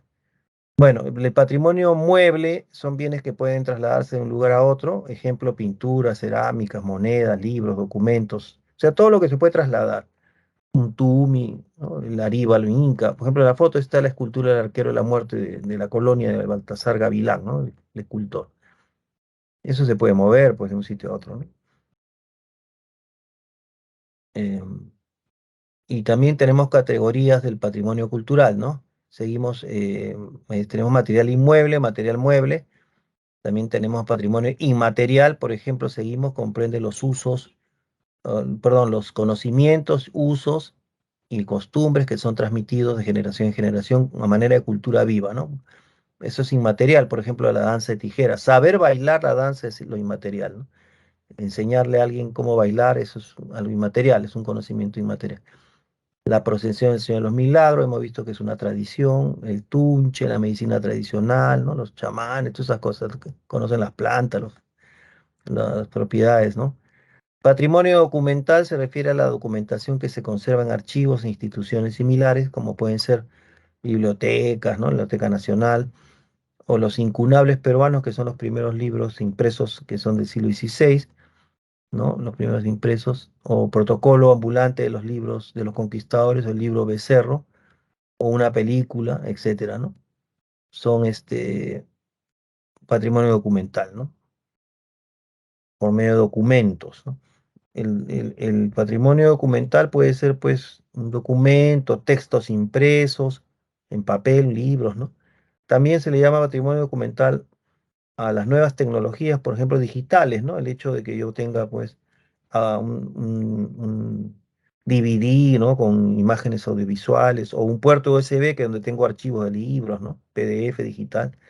También el patrimonio documental puede ser la información y su soporte, ¿no? El medio de soporte que lo contiene, por ejemplo, un puerto USB es el medio físico donde se registra pues información, ¿no? Documentos, libros, un montón de libros, PDF hay, ¿no? Entonces, eso también ya se considera patrimonio documental. Patrimonio subacuático, su nombre lo dice, bajo el mar, pues, ¿no?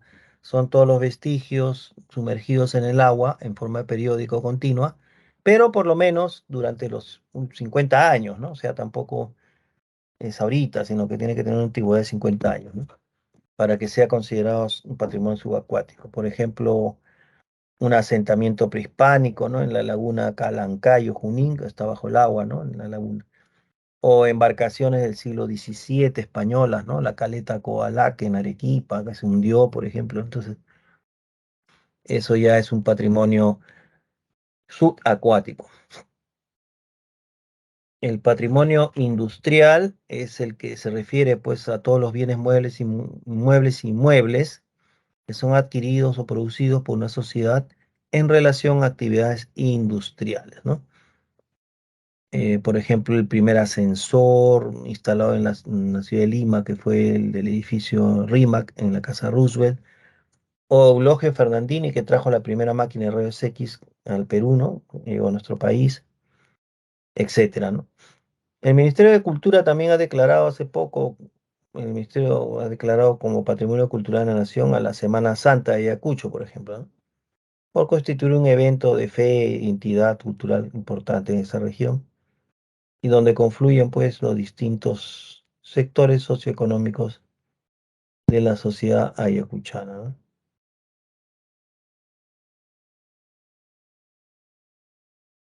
Bien, y también tenemos la conservación y defensa pues del patrimonio, ¿no? Em, Eso también el Estado peruano es responsable, ¿no? Cómo conservar, defender el patrimonio cultural que tenemos y por eso eso se lo encargan pues a la institución creada para estos fines, estos temas, ¿no? Que es el Ministerio de Cultura, ¿no? Entonces, a través de esta idea, entendemos que por conservación y defensa, tenemos pues que el Ministerio de Cultura viene a ser el principal responsable, ¿no? Como institución del Estado, de todos los aspectos culturales del país y ejerce competencia exclusiva y excluyente, ¿no? Respecto a otros niveles de gestión o de gerencia o administración del patrimonio en todo el territorio nacional. Existe pues entonces también hay que recordar que el Perú al tener pues una gran diversidad cultural, ¿no? El Perú al tener una gran cantidad de elementos, evidencias históricas, pre-incas, incas, en colonia, etcétera. Entonces tenemos, mucho este patrimonio está expuesto a amenazas como el robo, saqueo, tráfico ilícito, ¿no? Roban pues objetos arqueológicos, son para venderlos. Las inversiones, las invasiones de territorios a veces arqueológicos por gente que quiere pues crear, agarrarse un territorio, un terreno, ¿no? Entonces ahí también todo eso atenta contra el patrimonio, ¿no? Los agentes naturales, es todo, ¿no? Todo lo que pudiera afectar, me refiero a la preservación y conservación del patrimonio, ¿no? Entonces tenemos quienes trabajan dentro del Ministerio de Cultura se dividen en departamentos, ¿no? Por ejemplo, la Dirección General de Defensa del Patrimonio Cultural, ¿no? DGDPS, que tiene a su cargo la defensa, protección, recuperación, repatriación, vigilancia y custodia de los bienes culturales, ¿no?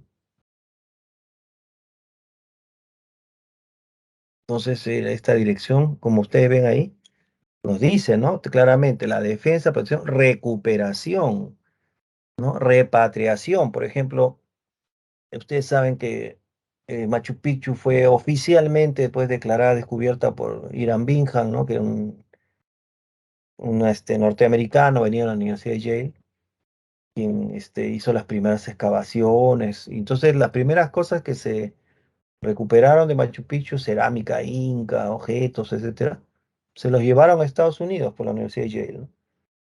Porque Irán Bingham era de la Universidad de Yale y estaba financiado, digamos. Entonces, en ese tiempo, igual que los ingleses, ¿no? En el siglo XIX, pues han llevado un montón de piezas arqueológicas del Oriente Medio, Cercano Oriente, de Egipto, Egipto, digamos, de los persas, de Babilonia, de los griegos, ¿no? Se han llevado pues al Museo Británico, ¿no? Ahora los egipcios están reclamando, pues, porque ya se tiene la conciencia del patrimonio cultural a nivel mundial, entonces están reclamándole a los ingleses que le devuelvan muchas cosas que son de la cultura egipcia, que es la historia de los egipcios, ¿no? Tienen derecho a ese patrimonio. Entonces, por ejemplo, como Irán Bingham se llevó bastantes cerámicas, textiles, restos, objetos incas encontrados en Machu Picchu en 1911-12. Ahora, esta dirección de GDPC ha estado gestionando con la Universidad de Yale para la devolución, pues casualmente, de este patrimonio inca peruano que está pues en Estados Unidos. Entonces han estado devolviendo, tengo entendido, algunos ya objetos que se llevó pues Bingham, ¿no? A la Universidad de Yale, que son del patrimonio del Perú, pues. También tenemos la Dirección General de Museos, DGM, que formula las políticas y normas en materia de museos, así como la gestión, protección, conservación y difusión, ¿no? También dentro del Ministerio de Cultura está o las direcciones comprometidas está el Archivo General de la Nación, que es la que resguarda y conserva todos los testimonios documentales y archivísticos a partir del siglo XVI. También tenemos la Biblioteca Nacional del Perú, que mantiene la integridad de todo el material documental, pues histórico también que tenemos, bibliográfico, fotográfico, audiovisual, que es considerado patrimonio cultural, ¿no? Como ven, estos son instituciones, pues, del Estado, ¿no? Ahora, las amenazas que tenemos, pues, contra el patrimonio, pues, ¿no? Como les dije, las podríamos dividir, ¿no? Porque nuestra riqueza natural eh, eh, que es muy rica, ¿no? Que el Perú posee, está expuesta a diversas amenazas. La hemos dividido en amenazas naturales y amenazas humanas, ¿no? Amenazas naturales, asoleamiento, pues el cambio de temperatura, ¿no? Que caen sobre los restos arqueológicos, la erosión por el viento, los sismos también que pueden destruir algunos muros arqueológicos antiguos, prehispánicos, erosión por la gran cantidad de lluvias que puede caer, ¿no? La humedad que carcome, malogra las rocas o los templos que están grabados en roca. Las inundaciones mismas también van afectando el patrimonio cultural, ¿no? Por ejemplo, en 1940, me parece, o 36, 40, cayó un aluvión ahí en la zona de Chavín de Huántar, ¿no? Antes había más cabezas clavas que estaban en los muros, así eran todavía en forma original, estaban ahí. Y Tello llegó primero y menos mal que sacó réplicas de muchas cabezas clavas. Esas réplicas están en el Museo de Arqueología, acá en Pueblo Libre, ¿no? Antropología. Entonces, bueno, Tello tuvo la feliz precaución, ¿no? De llevar a un artesano que sacara copias de las cabezas clavas. A los años que sacó las copias, porque no quería sacar muchas cabezas clavas que estaban en su sitio, pues, ¿no? O que estaban, ya las puso dentro del templo, todo. Pero viene el aluvión y se llevó, pues, un montón de cabezas clavas al río y se perdieron. Menos mal que ha quedado, pues, hay una nomás creo que quedó en su sitio y Tello y las que están las réplicas en el museo, en el depósito lítico del Museo de Pueblo Libre. Y también tenemos amenazas humanas, pues, ¿no? Que son, por ejemplo, la contaminación ambiental, ¿no? Construir la gente que hace viviendas en zonas, pues, a veces que son arqueológicas, ¿no? Con el ánimo de tener un terreno, algo, invaden zonas arqueológicas, invaden zonas que son intangibles, ¿no? Consideradas, pues, dentro del patrimonio cultural. Tenemos huaqueo, gente que va a robar también a saquear ahí las tumbas, ¿no? Eso también afecta, ¿no? Las invasiones, la minería informal, los ciudadanos en indiferencia, ¿no? Todo eso, entonces, expansión agrícola, tráfico ilícito, etcétera. El patrimonio natural, pasamos, patrimonio natural son todos los recursos naturales, ecosistemas y áreas naturales protegidas. em, tenemos recursos naturales. La Constitución Política del Perú, en el artículo 66, precisa pues que los recursos naturales son renovables y no renovables, ¿no? Que son patrimonio de la nación, ¿no? Asimismo, en el artículo 68 señala que el Estado tiene las siguientes obligaciones, ¿no? Primero, la conservación del patrimonio natural, que es de carácter intangible, y comprende pues, la preservación de la diversidad biológica también, de los ecosistemas, la diversidad, la biodiversidad, ¿no? Para eso también se establecen áreas naturales protegidas por el Estado, que se agrupan en el Sistema Nacional de Áreas Naturales Protegidas por el Estado, del SINAMPE, y que son reconocidas por la ley número metal, y estas son administradas por CERNAM, ¿no? Son siglas del Servicio Nacional de Áreas Naturales Protegidas, ¿no? Y entonces el CERNAM administra, gestiona, ¿no? El SINAMPE es la que establece el área natural y es protegida por ley. Entonces, eso es importante, pues, ¿no? Mm, el patrimonio natural,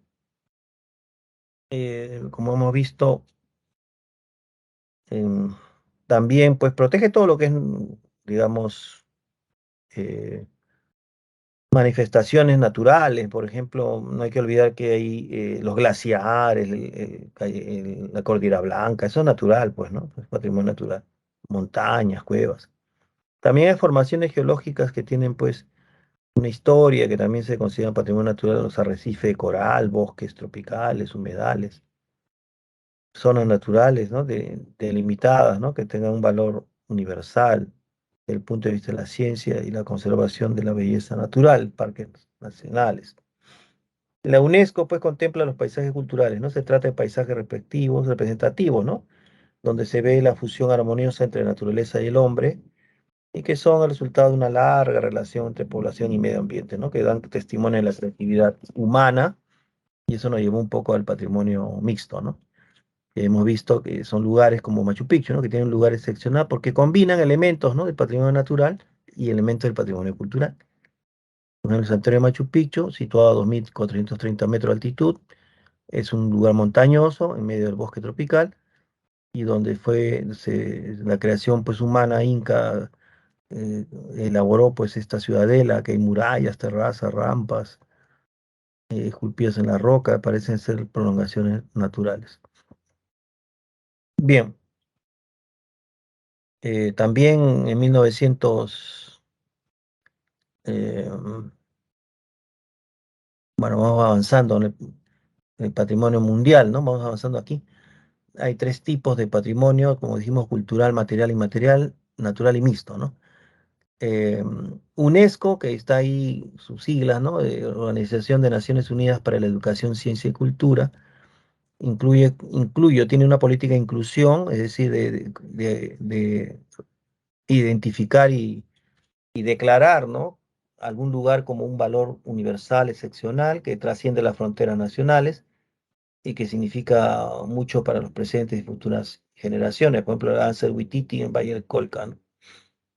O la exclusión también, si se deteriora mucho el patrimonio que UNESCO ha reconocido y da dinero para su mantención, preservación, pero si el Estado que recibe el dinero de UNESCO para preservación, conservación, no lo utiliza y se deteriora la zona declarada Patrimonio Mundial, entonces si pierdes las características, puede perder también esta condición de Patrimonio Mundial, ¿no? Esta categoría. Entonces, está en riesgo, por ejemplo, la zona arqueológica de Chan Chan, ¿no? Ha sido declarada, pues, zona Patrimonio Mundial, pero como parece las autoridades la están descuidando, podría perderla, ¿no? El patrimonio cultural de la humanidad puede ser material, como por ejemplo casas, palacios, fortificaciones, lugares de culto, fábricas, culturas, ciudades, poblados, barrios, obras elaboradas únicamente por el hombre, obras conjuntas del hombre y la naturaleza, paisajes urbanos, rurales, entre otros. Ahí ve una foto de una zona arqueológica que últimamente la están promocionando, esta zona en Casma, ¿no? El complejo arqueoastronómico de Chanquillo, ¿no? Que ya ha sido declarado Patrimonio Cultural. y que parece que era un gran observatorio, ¿no? Digamos, de el comportamiento, los solsticios, ¿no? Los equinoccios, todo eso que con relación al movimiento del sol, ¿no? Y las estaciones. Inmaterial, patrimonio cultural inmaterial de la humanidad, son tradiciones que se transmiten de generación en generación, como las lenguas, relatos, cuentos populares, música, danza, artes marciales, fiestas, artes culinarias, artesanía, entre otros, ¿no? Acá vemos un sistema tradicional de jueces de agua en Corongo, ¿no? 2017. Eso de cosecha del agua también es un tema que es una relación del hombre peruano prehispánico, ¿no? Un manejo del agua. No como algunos burros acá se reían cuando este campesino, pues profesor Castillo, sabía de eso, pues porque él trabaja en el campo, ¿no? Y cuando dijo cosechar el agua, ya comenzaron a, como siempre lo han, como acá la mayoría, la minoría peruana de plata, de derecha, pues es racista y le gusta maltratar pues a la gente de otras regiones. Al toque le dijeron burro, todo, y los burros eran ellos, pues, porque en verdad eso de cosecha del agua sí existe, pues. Pero así es la ignorancia, ¿no? Es malcriada, pues. Patrimonio natural de la humanidad, formaciones físicas, biológicas, glaciares, islas, cuevas, bosques, montañas, ¿no? Por ejemplo, hayan declarado el Parque Nacional de Huascarán, 85, el hábitat de especies, animales, vegetales en peligro de extinción, arrecifes coralinos, bosques tropicales, humedales, etcétera. Y zonas naturales estrictamente delimitadas como los parques nacionales, por ejemplo, el Parque Nacional del Manu, que es intangible también, ¿no? Es una zona, un ecosistema muy rico, ¿no? Y también tenemos el concepto de patrimonio mixto, ¿no? De la humanidad, que son lugares pues, que tienen un valor excepcional porque combinan patrimonio natural o elementos del patrimonio natural con elementos del patrimonio cultural. Como ya dijimos, el caso de Machu Picchu es muy notorio, ¿no? Que fue declarado pues, patrimonio mixto de la humanidad en 1983. Ya sabemos, está situado pues, a 2.430 metros de altitud, un lugar montañoso en medio del bosque tropical que no tiene murallas, terrazas, rampas esculpidas en la roca que parecen ser su prolongación natural. El Parque Nacional Río Viseo, ¿no? En 1990 fue declarado pues, ¿no? Patrimonio mixto, que protege los bosques de neblina en la ceja de selva, selva alta, y conserva especies de fauna silvestre en vía de extinción. Pero en esta zona del Parque Nacional Río Viseo también están las ruinas, ¿no? Del complejo arqueológico del Gran Pajatén, que son de los chachapoyas, y estos sarcófagos llamados los pinchudos, que pertenecen a la cultura chachapoyas del intermedio tardío, ¿no? O sea, un poco antes del Imperio Inca, ¿no? Pero que conocieron, eran enemigos de los incas, ¿no? Los chachapoyas. O sea, esta vieja enemistad, ¿no? Entre los chachapoyas y los incas es una enemistad que los españoles, por ejemplo, supieron aprovechar, ¿no? Para reunir a todos los pueblos que odiaban a los incas, que estaban sometidos por la fuerza, por el ejército inca, y que se sumaron a ayudar a los españoles para derrotar a los incas, ¿no? Uno de los más, que más celebró la captura de Atahualpa fue, pues, los chachapoyas, ¿no? En Cajamarca, cuando capturan a Atahualpa, los chachapoyas son los primeros que le dan una ofrenda a Pizarro en agradecimiento, ¿no? Ahora, ¿por qué? Porque Atahualpa había sido cruel, pues, con los chachapoyas, ¿no? Antes de la captura de Atahualpa, Atahualpa que estaba con su ejército en la Sierra Norte, se entera de que los chachapoyas habían hecho una rebelión contra los incas, ¿no? Entonces, antes de ir, Atahualpa ordena al ejército inca que vaya a matar a casi todos los hombres chachapoyas y a los niños de 3 años, de menores que ya caminaban recién, hasta los 3 años, sacarlos de sus casas. Imagínense ustedes cómo las señoras, las mujeres de Chachapoya lloraban, ¿no? Sacarlos a todos estos niños, ponerlos en fila, amarrarlos por el cuello con soga y hacerlos caminar desde Chachapoya hasta Quito, ¿no? Hasta la zona que es Ecuador. Por supuesto que en esa caminata era para que mueran, ¿no? Ya cuando ya se estaba por ejecutar la orden de hacer caminar a los niños, ya Atahualpa se puede castigar cruelmente a los chachapoyas. Se va pues a la plaza de Cajamarca y ahí lo captura Pizarro. Y los chachapoyas felices porque con la captura de Atahualpa se detuvo el castigo pues, que había mandado cruelmente a Atahualpa. Los incas no eran unos santos, eran crueles, ¿sabes? Eso que la gente idealiza, pues, pero ya se van hasta el romanticismo, ¿no? Con los incas, pero los incas tenían cosas muy buenas, pero también cosas malas, pues. Hace- ese castigo de Atahualpa era muy cruel con niños, ¿no? Y además que los incas y los prehispánicos siempre han tenido costumbre hasta de sacrificios humanos de niños, ¿no? Niñas, ¿no? Una momia Juanita, ¿no? Bueno, ya, son cosas de la cultura, ¿no?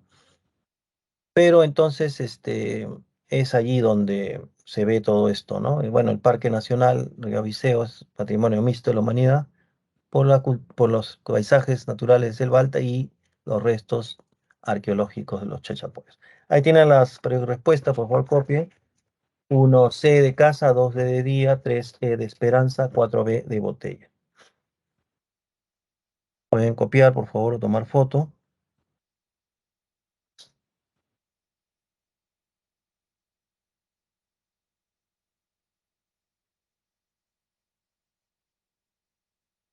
Copien, por favor. 1C, 2D, 3E, 4B de botella.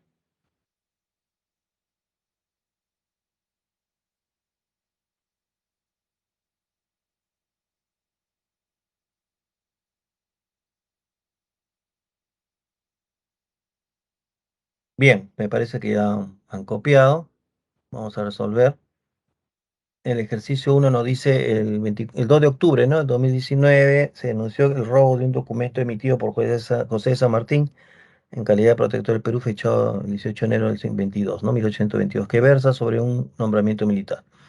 Este valioso documento histórico, antes de ser sustraído por las características mencionadas, se encontraba en los repositorios de la letra C, el Archivo General de la Nación. Claro, porque el Archivo General de la Nación es el organismo del Estado que resguarda y conserva los testimonios documentales y archivísticos de mayor relevancia que han protagonizado pues personajes importantes, ¿no? Peruanos a partir del siglo y peruanos, ¿no? A partir del siglo XVI, ¿no? Y ya son considerados patrimonio nacional. Dos, uno de nuestros patrimonios culturales que se localiza en la zona norte del país y forma parte del patrimonio mundial material, fue incluido en la lista de patrimonio en peligro debido a las amenazas inminentes como el fenómeno de El Niño, su cercanía al mar y las aguas subterráneas que ponen en peligro sus cimientos y paredes de barro, así como también la presión demográfica, ¿no? Manifestada en invasiones y residuos arrojados en el camino ceremonial. De lo mencionado se infiere que el patrimonio en mención ya sabemos que si es afectado por el niño, tiene que ser en la zona norte, es de la zona arqueológica de Chan Chan, ¿no?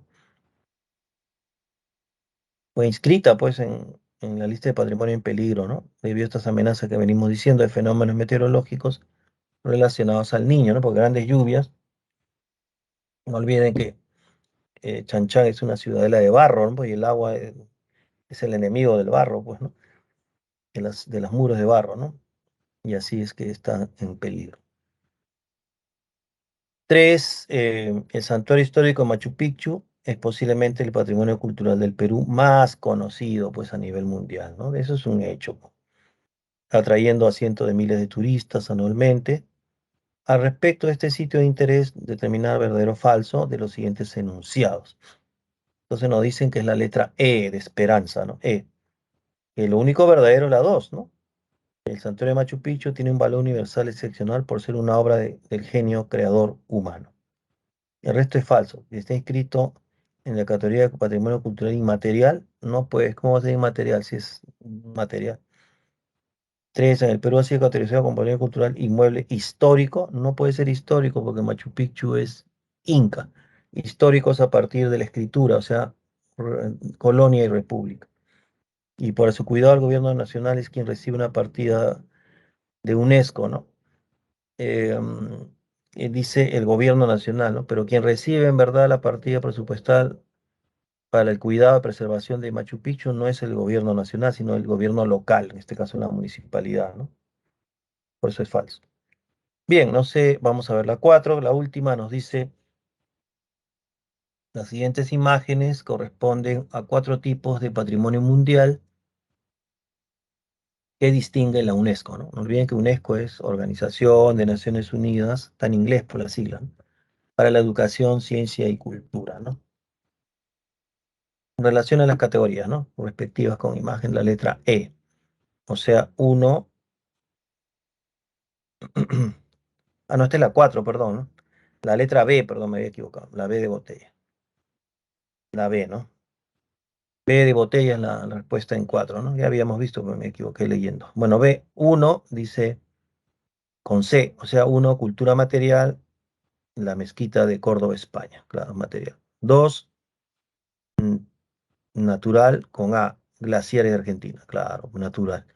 3, cultural inmaterial, con D, ¿no? Que es Huachaca de Perú. O sea, estas puentes colgantes como el conocimiento es inmaterial, pues, cómo se hace.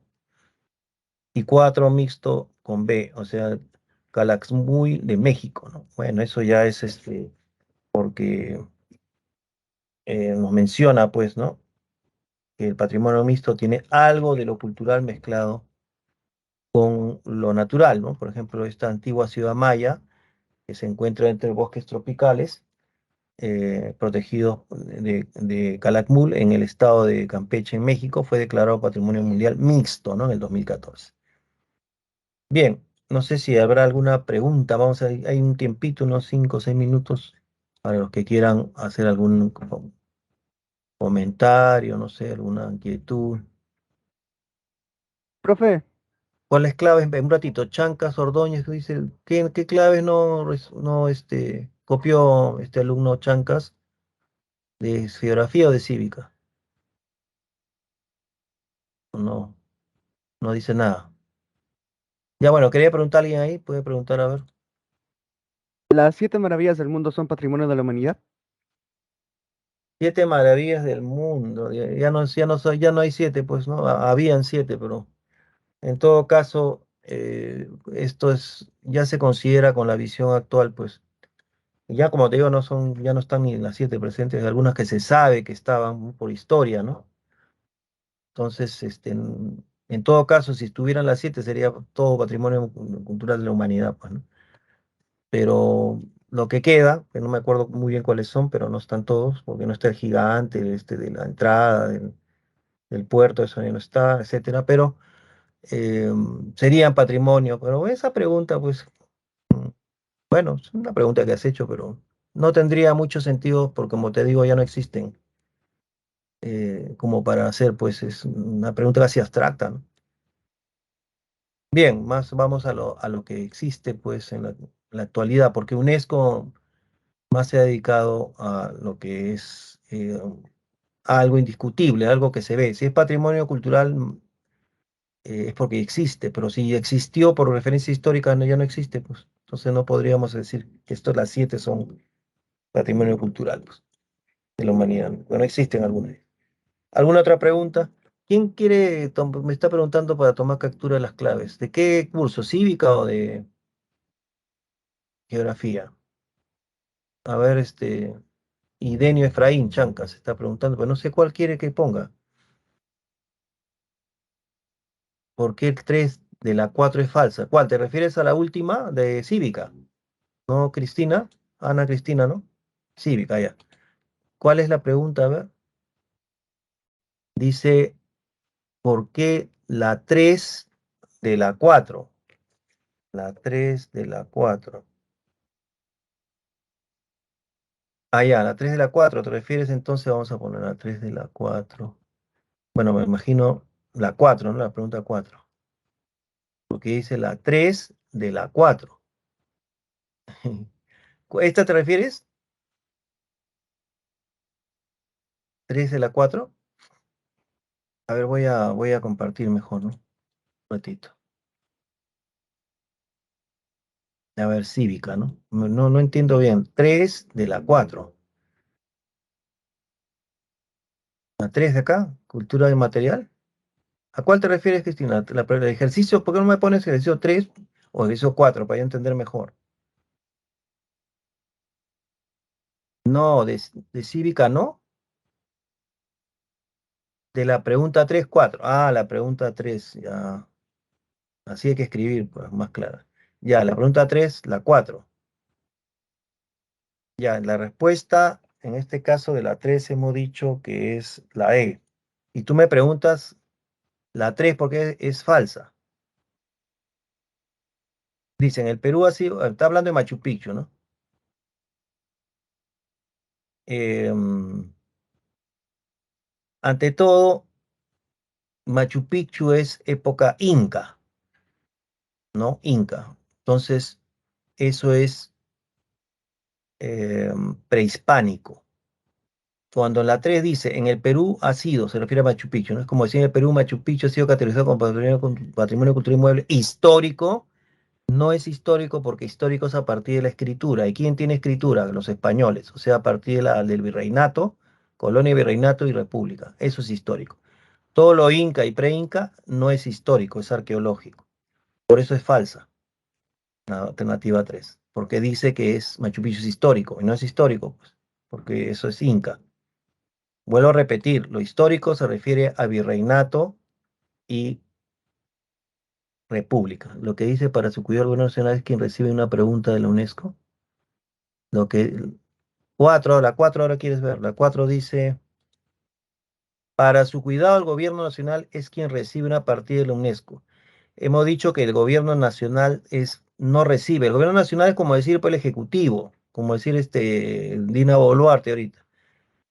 Quien recibe la partida de UNESCO no es el gobierno nacional, sino el gobierno local, el alcalde del distrito, donde está Machu Picchu. O sea, el gobierno local, no el nacional. Por eso es falso. ¿Quedó claro? ¿Ya? Por eso es falso, porque el dinero UNESCO se lo da directamente a la autoridad local, donde está pues contenido Machu Picchu, o sea, la municipalidad, es el gobierno local. ¿Alguna otra pregunta más? Porque queda un minuto, si no hay nomás, ya. La proposición uno, ¿podría explicar, profe, por favor? ¿De qué pregunta, por favor? ¿De qué curso? Cívica. Sí, sí, de ahí mismo, de la 3. O la uno. La proposición uno, sí. Ya. La 3 seguimos, ¿no? Ya, uno. Dice, está inscrito en la categoría de patrimonio cultural inmaterial. Ah, acá dice material, ¿no? Acá hay un error, Y entonces. eso, ¿no podría ser la uno también? Sí, pues, pero acá en realidad se han equivocado, ¿no? Porque ahí es inmaterial. Claro, si está material, podría ser verdad, entonces. Porque, pero material, claro, Machu Picchu es material, ahí está bien, usted tiene razón. Había un error ahí, porque debería ser inmaterial, hay que corregir ahí, ¿ah? Inmaterial pongan, para que sea, eso ya es un error de los que han construido la pregunta, ¿no? Pero parece que había un error ahí. Ahí es la pregunta. Arreglen, por favor, arreglen. Si no, hubiera sido verdad, tienes razón. Gracias por tu observación. Pero así como está ahorita, como lo he puesto yo, que he corregido, corrijan, ahí sí es verdad. Si no, no hubiera sido la alternativa, pues, no hubiera sido la E. Y es más, Material es lo que no habría se puede alternativa mover. correcta. ¿Ah? No habría alternativa correcta. Pero ahora que he puesto inmaterial, sí, sí está correcto. Ya.